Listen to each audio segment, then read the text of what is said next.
The notion that the mainstream media uses global warming to oppress Christians is a complex and multifaceted issue.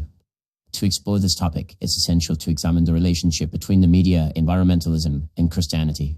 While there isn't concrete evidence to suggest a deliberate attempt to oppress Christians, there are some subtle dynamics at play that may contribute to this perception. Firstly, it's crucial to acknowledge that the media often portrays Christians as being at odds with environmentalism and the concept of global warming.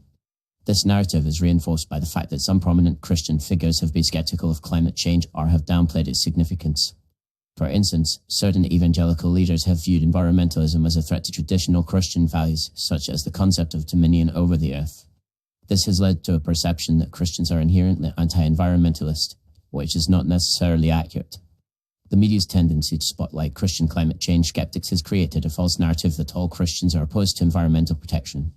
This not only oversimplifies the complex and diverse range of Christian perspectives on the issue, but also ignores the many Christian organizations and individuals working tirelessly to promote environmental stewardship. Organizations like the Evangelical Environmental Network, the Christian Reformed Church's Office of Social Justice, and the Catholic Climate Covenant are just a few examples of Christian groups actively engaging in environmental advocacy.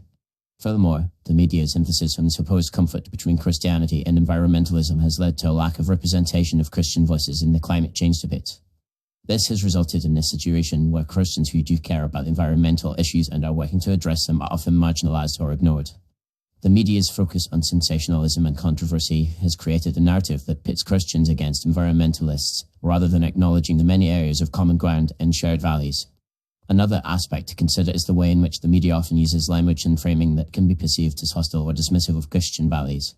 For example, the term climate denial is often used to describe those who are skeptical of climate change, implying a level of moral failing or ignorance. This kind of language can be alienating and create a sense of disillusionment among Christians who feel that their concerns and values are being ignored or belittled. Additionally, the media's tendency to emphasize the role of science and rationality in the climate change debate can be seen as a challenge to Christian values and authority.